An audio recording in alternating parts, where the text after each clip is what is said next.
मित्रांनो, महानगरपालिका युतीत एकत्र लढण्याची वल्गना करणारी महायुती यांची जवळपास 14 ठिकाणी यांची युती तुटलेली आहे.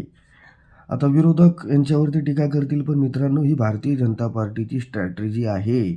कारण जिथं शिवसेना युबीटी किंवा उद्धव ठाकरे यांना चान्स आहे, जिथं शिवसेनेची युबीटीची ताकद आहे, जिथं त्यांना असं वाटतं की शिवसेना युबीटी ही डोकं वरती काढू शकते, त्या ठिकाणी त्यांनी युती केली. उदाहरण द्यायचं झालं तर मग कल्याण डोंबिवली असेल, ठाणे असेल, मुंबई असेल. आणि जिकडं भारतीय जनता पार्टीची स्वतःची ताकद आहे, जिथं भाजप स्वतःच्या जीवावरती आपला महापौर बसू शकतो, तिथं त्यांनी एकनाथ शिंदे किंवा अजित पवार यांना बाजूला केलं. त्यांना बरोबर त्यांनी घेतलं नाही आहे. मध्ये पुणे असेल, पिंपरी चिंचवड असेल किंवा तुमचं संभाजीनगर, नाशिक असेल, नागपूर असेल. ही भारतीय जनता पार्टीची स्ट्रॅटेजी आहे. भाजप आपल्या सोयीनुसार एकनाथ शिंदे आणि अजित पवार यांचा वापर या महानगरपालिकेच्या निवडणुकीमध्ये करत आहे.